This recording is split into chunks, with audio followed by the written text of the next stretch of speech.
آپ جانتے ہیں پاکستان سندھ میں، وہاں ایک مولانا تھے، اب بھی ہیں الحمدللہ، خدا سے طول عمر دے، مولانا مشتاق صاحب۔ یہ پہلے اہل سنت کے تھے، ایم اے انگلش بھی تھے، حافظ کل قرآن۔ تو وہ وہابی سعودی سے آ گئے کہ یہ بندہ ہمارے کام کا ہے، ایم اے بھی ہے اور قرآن کا بھی حافظ ہے۔ اس کو 6-7 لاکھ کی مسجد بنا کر دی، کہا آ جاؤ مکے پڑھنے، وہاں پڑھو، پھر ہم تمہیں انگلینڈ پی ایچ ڈی کے لیے لے جاؤ۔ یہ بیچارہ بھی اس میں دام میں آ گیا۔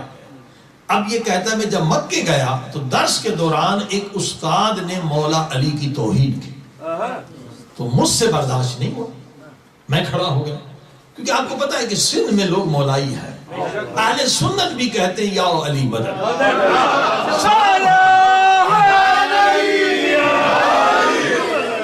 سلام یہی ہے، یا علی مدد، مولا علی مدد۔ تو یہ ظاہر ہے کہ سندھ کا تھا، اہل سنت کا تھا، یہ کھڑا ہو گیا اور اس استاد کو کہا بکواس بند کرو، تم یہ مولا علی کی توہین کر رہے ہیں۔ نبی پاک کی حدیث ہے، جس نے علی کو گالی دی اس نے مجھے گالی دی۔ تو اس بدبخت نے اور بکواس کی، ظاہر حکومت ان کی ہے، یہ ایک طالب علم ہے، اس کے اندر جل گیا، کہتا میں روتا ہوا سیدھا کعبۃ اللہ میں گیا، کعبۃ اللہ کے غلاف کو پکڑ کے رو رو کے میں نے دعا مانگی کہ میں پیسے کی لالچ میں، ڈگری کی لالچ میں غلط جگہ پہ ہوں، اے میرے اللہ مجھے ہدایت دے۔ علی کو نہ مانے یہ تو مسلمان ہی نہیں ہے، اے میرے اللہ مجھے ہدایت دے۔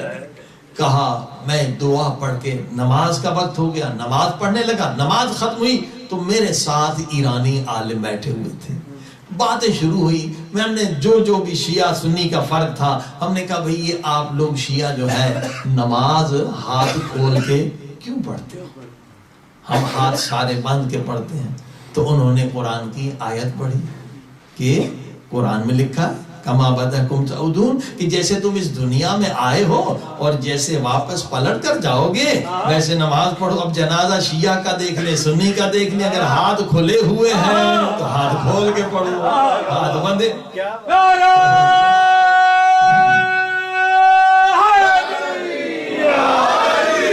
مجھے جواب مل گیا۔ پھر ایک سوال میں نے کہا جناب یہ ماتم کیوں کرتے ہیں؟ کہ ماتم تو قرآن مجید میں موجود ہے۔ کہاں پر؟ سورہ زاریات میں حضرت ابراہیم کی زوجہ نے ماتم کیا، فسکت وجہہا، پیٹا اس نے اپنا منہ۔ جتنے سوالات تھے وہ صحیح بخاری سے حوالہ دے رہے ہیں۔ فدق کا مسئلہ آ گیا کہ فغضبت فاطمہ، فاطمہ زہرا غضبناک ہو گئی۔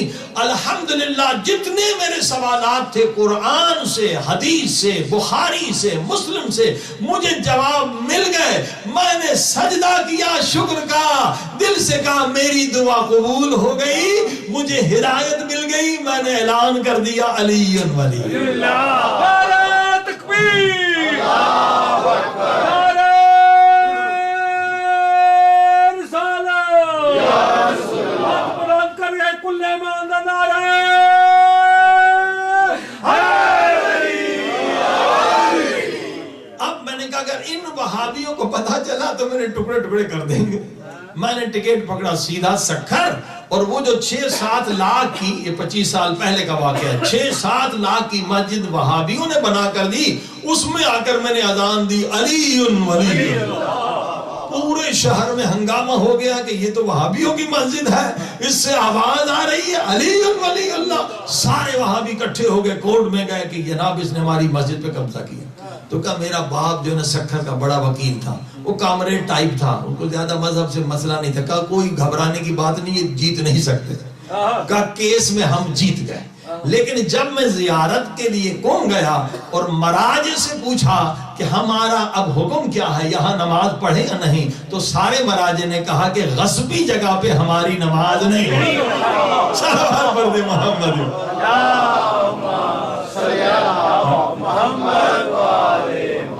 میں نے انہیں مسجد واپس کر دی، لیکن پورے سکھر کے وہابی میرے جان کے دشمن ہو گئے۔ کہ ایک مرتبہ میں دن کو اٹھا تو میں نے دیکھا میرے پیشانی پہ یہ برس کا داغ آ گیا، برس کا داغ۔ اب میں نے 2 رکعت نماز پڑھی سرکار امام زمانہ کی، سجدے میں جا کر گریہ کیا، کہ مولا مجھے یہ پرواہ نہیں کہ میرا منہ پورا برس سے ہوتا ہے، مگر میری جنگ جو ہے نا یہ تیرے دشمنوں سے یہ کہیں گے دیکھو یہ شیعہ ہو گئے, اللہ نے اس پہ عذاب نازل کیا, اس کی صورت بگڑ گئی. کہا میں نے خوب گریہ کیا اور سو گیا تو اسی رات سرکار امام زمانہ نے لطف کیا.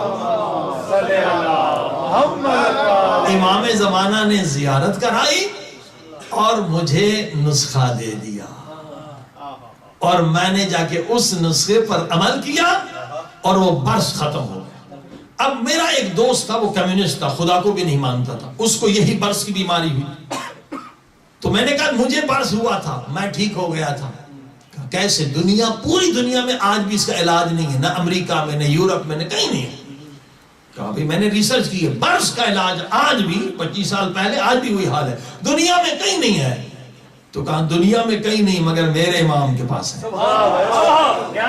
مجھے برس ہوا تھا, میں ٹھیک ہو گیا. کہا پھر مجھے بھی دے دے. کہا ایسے نہیں دوں گا تجھے, تو خدا کو نہیں مانتا, میرے نبی کو نہیں مانتا, میرے امام کو نہیں مانتا, میں تجھے مفت میں نسخہ دے دوں گا. صلوات پڑھ محمد